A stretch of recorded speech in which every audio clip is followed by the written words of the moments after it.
안녕하세요. 이번 굿스테이지의 새끼 기자로 참여하게 된 피서영입니다. 오늘은 제가 진짜 만나고 싶었던 젊은 예술가 중에 한 분이신 모던 테이블의 대표이자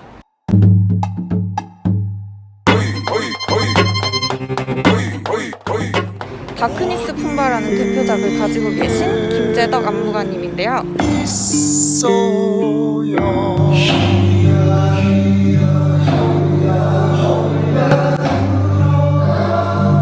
이렇게 열심히 연습 중인 연습실 앞에 위치한 카페에서 만나보려고 합니다. 가보실까요? 그렇게 즐겁게 촬영을 했으나 소음이 너무 심해 목소리와 섞여서 이동하게 되었는데요. 그렇게 안무가님 집 근처에 있는 조용한 카페로 이동하게 되었습니다. 앞에서 여기서 자고 있어가지고 불편한 걸로 해놓으려고 일부러 딱딱한 걸로 바꿨다고. 네가 해도 여기서 자가지고 이거 바꾸는 거야. 학창시절 성대모사도 듣고요.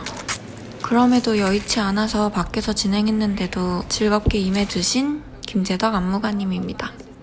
안녕하세요. 저는 모던 테이블 현대무용단 예술감독 김재덕입니다. 네, 오늘 이렇게 김재덕 안무가님을 만나게 되었는데요. 혹시 본인이 표현하는 김재덕이란 세 단어로 표현해 주실 수 있으실까요? 김재덕은 선하고 부드럽고 한 길만 가는 사람. 완전히 이렇게 몰두하시는. 네네. 그래서 멀티가 되지 않는. 아, 그러면 지금 이렇게 몰두해 계신 한 가지는 뭐가 있을까요? 요즘 몰두하는 건 지금 저희가 목적이 다 사라지고 있어요. 다 공연도 취소되고. 근데 그 와중에도 조그마한 이유를 만들고 무용을 열심히 하는 거. 그게 일단 목적이에요. 그래서 지금 단원들하고도 좀 공연이 다 취소가 되다 보니까 허공에 뜬 상태인데 뭐 9월에 있는 어떤 그런 공연들부터라도 그 공연을 위해서 다시 레퍼토리 작품들을 하나하나 짚어보면서 수정할 것도 더 수정하고 그러면서 다시 준비를 하자. 그래서 계속해서 몸풀이하고 훈련하면서 그런 과정을 지금 겪고 있어요. 아, 그럼 연습은 다시 시작하신 건가요? 시작했어요. 한 3주 전부터 시작을 했어요. 그래도 다들 무용이 천직이라서 그런지 모르겠지만 움직이다 보니까 사람이 긍정적으로 자꾸 사고가 바뀌더라고요. 목적이 없어도 참 사람이 그렇게 되다 보니까 다시 또 서로 웃게 되고 지금 아무것도 얻지 못하고 있거든요. 제가 손가락도 이젠 빨 소금이 없어요. 그런데도 움직이다가 보면 무언가를 얻게 돼요. 그게 진짜 무용의 되게 가치인 것 같아요. 그럼 그 공연에 대해서 짤막하게 설명 한번 해주세요. 그 작품은 저희 모던 테이블의 어떤 춤의 색깔이 되게 잘 들어가 있고 저의 향이 되게 많이 들어가 있어요. 모던 테이블의 특성이라고 하셨는데 어떤 것들이 있을까요? 사실 초창기에는 동양적, 한국적 어떤 전통의 색채를 한번 현대화시켜보는 그런 욕심이 있었거든요. 근데 요즘은 좀 달라졌어요. 요즘은 왜 전통의 현대화라는 말을 많이 쓰고 있어요. 근데 저는 요즘 현대 전통화를 라는 어떤 명제를 만들고 그렇게 생각을 바꿔서 하고 있거든요. 그래서 요즘 같은 경우는 보다 내 관점에서 바라보는, 김재덕 관점에서 바라보는 현대의 전통화 이런 명제를 두고 안무에 임하고 있어요. 네. 그래서 워낙에 직관적인 것들이 많아요. 그러면 옛날에 이제 작업을 하셨던 네. 다크니스 품바를 네. 저는 진짜 재밌게 봤거든요. 네네네. 그거 같은 경우는 이제 전통의 현대화를 사실 그런 생각을 좀 했었어요. 한 건데 이제 요즘은 현대 전통화. 네. 현대 전통화. 현대라는 것 자체가 명확하지가 않아요. 안무자가 생각하는 어떤 정확한 안무자의 정확한 사고가 지금 있어야 된다고 생각을 했어요. 그러다 보니까 지금까지 내가 어떤 식으로 해왔는지 직관적으로만 해왔지만 어떤 식으로 해왔는지 잘 몰랐다가 생각해 보니까 저는 이랬더라고요. 의지력의 가치를 슬픔이라는 무드와 함께 드러낸다. 의지력의 가치를 슬픔이라는 무드와 함께 드러낸다. 우리 춤을 추고 있는 사람들이 지니고 있는 그 의지력이 있잖아요. 우리가 움직이려면 의지가 있어야 되잖아요. 맞아요. 그 의지력에 대한 것이 있는데 거기에는 스토리는 없지만 그 사람들이 보인단 말이죠. 그쵸? 근데 그 사람들을 보다 보면 아마 품바를 봤을 때도 그렇게 느꼈을 수도 있어요. 스토리하고는 상관이 없지만 그 사람들을 보고 그 사람들한테 매료되다 봤는데 희한하게 왠지 눈물이 날 것 같은 느낌이 날 수 있어요. 네, 맞아요. 그렇죠. 네. 그게 사실 저는 연민이라고 생각해요. 내가 인생에서 살아오면서 의지력을 갖고 살아오는데 나를 타자로서 볼 때 느낀 거, 내가 힘들게 살아왔었던 이런 힘을 가지고 살아오면서 힘들게 살아온 것들이 기억이 있을 거 아니에요. 그게 나도 모르게 저들이 어떤 표현하는 그 의지력을 통해서 나를 보게 되다 보니까 뭉클한 느낌이 생길 수도 있어요. 저는 그거를 오히려 관객한테서 끌어들이려고 했었던 것 같더라고요. 관객들이 오히려 이렇게 감정을 이입할 네. 수 있게끔. 스토리 없이도 그러다 보니까 말을 이렇게 만들게 된 거죠. 의지력의 가치를 몸으로 드러내긴 하는데 슬픔이라는 무드와 함께 드러날 때 저는 어떻게 보면 제 작품에 성공하고 있는 거고 관객이 만일 그거를 동요가 된다면 관객도 좋고 저도 좋고 그런 상태가 되겠죠. 진짜 딱 안무가님의 네. 공연을 그렇게 딱 정의 내릴 수 있을 것 같아요. 맞아요. 네. 저 이거 한 일주일 전에 만들어진 말이에요. 정말요? 네. 근데 그 일주일 전에 만들어진 말이 진짜 정말 처음부터 정리가 된 것 끝까지, 같아요. 네. 정리가 된 것 같아요. 왜냐면 이게 우리가 모든 작품을 만들 땐 주제라는 게 있어야 되고 더 무서운 건 스토리나 시놉시스라는 걸 써야 돼요. 그러면 자꾸 사회를 빗대어서 말할 수밖에 없는 상황이 많이 생기거든요. 근데 나는 그게 아닌데 어떻게 해야 되나 자꾸 많은 생각을 했었어요. 그러면 이걸 도대체 텍스트로 어떻게 빼내야 될까라는 생각을 많이 했었거든요. 근데 딱 일주일 전에 잠자면서 다시 생각하다가 딱 나와서 바로 핸드폰을 적었죠. 네, 그래서 요즘은 다시 이제 이런 말을 몸으로 몸한다라는 말도 했었고 몸으로 몸한다. 저는 몸으로 말한다가 아니라 몸으로 몸한다라는 말을 많이 했었어요. 근데 이런 모든 것들을 보니까 바로 이것이었던 거예요. 이 명제였던 것 같아요. 내가 이렇게 말하는 이런 명제에 동의하신다면 그러면 정말 어쩌면 저하고 똑같은 생각을 했던 분일 수도 있고 그래서 아마 그런 분이 저하고 친하시거나 제 작품을 좋아하실 수도 있다라는 거. 네. 여기 한 명 있어요. 네네네. 하이파이. 좋았어. 그리고 그렇게 드러내기 위해서는 음악적인 부분도 많이 큰 몫을 하잖아요. 맞아요.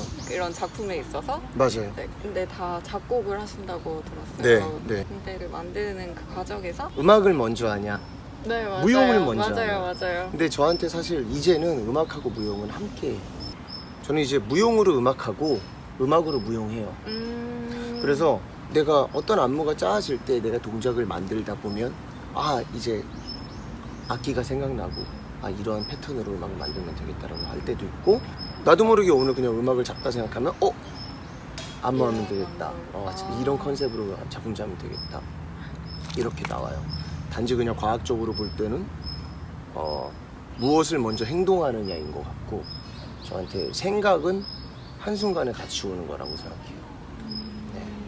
이제 그런 영감 같은 거는 어디서 받으시는지. 사실 음악적 영감을 물론 음악이니까 음악가들한테 받기도 하죠. 그럼 제일 이제 영감을 받았던 아티스트나 뮤지션 같은 저 경우는? 락커들 같은 경우는 너무나 무수히 많기 때문에 저는 스매싱 펌킨스라는 록 그룹이 있어요. 저는 어릴 때 그 락 그룹에 되게 영향을 많이 받았고요. 한국 같은 경우는 많죠. 한대수 선생님, 전인권 선생님. 예전에 산울림의 김창완 선생님이 TV에서 락은 스타일이잖아요 라고 말을 하거든요. 네. 사실 그 스타일이란 말 자체가 되게 우리한테는 되게 외향적으로 드러나는 말이지만 사실 그 스타일이란 말 자체가 어떻게 보면 나의 색채, 나의 그림, 스틸이라는 말에서 나왔거든요. 그래서 저는 락을 되게 좋아했었어요. 그래서 락을 통해서 여러 그 음악의 세계를 봤던 것 같아요. 그래서 송창식 선생님 음악도 좋아하고 김현식 선생님 음악도 좋아하고.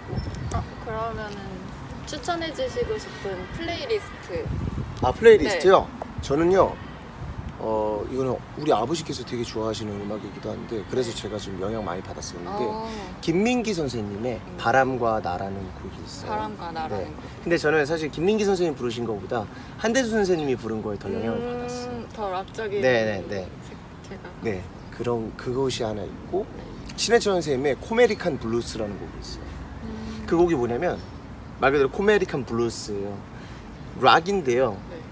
락 안에 거기서 판소리가 나와요. 아, 그래서 이제 판소리도 많이 저 거기에 섞어서. 영향 엄청 많이 아. 받았어요. 네. 심해철 쌤은 엄청난 그런 실험적인 것들을 많이 하시는 것 같아요.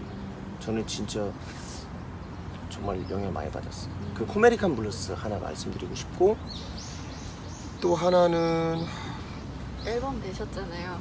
앨범이요? 제가 만든 앨범, 요번에 만든 앨범을 들어보시면 거기에서 제가 어떤 것들을 영향받았는지 보이기도 할 것 같습니다. 네, 확인하실 수 있을 네네네. 겁니다. 노네임이라는 타이틀을 잡았어요. 네. 요즘 코로나 시기 때 제가 정말 거의 2달 정도를 집안에서 혼자 있으면서 그냥 느끼게 된 거예요. 많은 분들이 진짜 자기에 대해서 많은 생각을 정말 하는 시간인 것 같더라고요. 그래서 노네임, 난 이름이 없다라는 그런 어떤 주제가 머릿속에 떠올랐고, 좀 희망이 좀 담긴 음악을 만들어 보고 싶었어요. 그래서 그 곡을 만들면서 제가 취미적으로 만들었던 곡들이니까 다시 재믹싱을 하고 재마스터링을 해서 한 8곡 정도를 이번에 내놨어요. 그래서 정리도 많이 하게 되고, 음악적 정리도 많이 하게 되고, 그런 시간이 좀 됐었어요. 그리고 또 얼마 후에는 신곡을 하나 더 낼 생각이에요. 이번에는 뮤직비디오도 좀 만들어 보고 아, 싶어요. 정말요? 네. 차라리 이 시간도 있으니까. 이번 디지털 싱글이라서 그 곡이 정말 요번에 제가 이 코로나 시기를 겪으면서 느낀 거를 토대로 만든 곡이에요. 느끼신 감정을 토대로 만들으셨다고 네네, 하셨잖아요. 네네, 네네, 근데 네. 이제 어떠한 내용인지. 네. 지금 모든 사람들이 과학적 이론에 의지하고 그렇게 살고 있지만, 하다못해 신이라는 것도 과학적으로 해석하려는 그런 이론 속에 살고 있는 사회 속에서 정말 작은 개미 한 마리에 불과하다고 생각을 해서 저는 이거를 유신론의 개미라고 했어요. 제목이 이제 네, 유신론의 네, 개미요? 네. 그래서 엔트 오브 데이즘이에요. 되게 심오한데요? 네. 되게 심오하죠. 네. 그러니까 결국 그거죠. 우리가 과학에 의지하지만 결국은 우리가 어떻게 붙잡아야 할 어떤 신밖에 없다라는 생각을 했어요. 그래서 마지막에는 뭐 그녀가 나를 잡아줄 거야, 올려줄 거야 라는 말을 해요. 아, 그 가사가 정말 딱 있는 네, 요번에 곡이시구나. 처음이죠. 가사가 있는 곡이죠. 네, 그 곡이 되게 저한테는 요즘 포커스이기도 해요. 음악적으로는. 그래서 그거 만드는 동안 좀 재밌었어요. 그럼 마지막으로 한 말씀 해주세요. 이번 그 코로나 상황을 맞고 많은 생각을 하게 됐고, 많은 심정을 느끼고 있습니다. 그리고 사실 여태까지는 어떤 이런 앨범 홍보를 하진 않았지만, 이번엔 좀 특히 이런 시간을 통해서 재밌게 앨범을 만든 그 노네임 앨범을 좀 많이 좀 들어주셨으면 좋겠습니다. 들으실 때마다 저에게는 그래도 조금씩 상업적 지수가 올라가니까 많이 부탁드리겠습니다. 이제 들으실 수 있는 링크는 하단에다가 적어놓도록 하겠습니다. 네, 알려주실 거죠? 네, 모든 네. 음원 사이트에 있고요.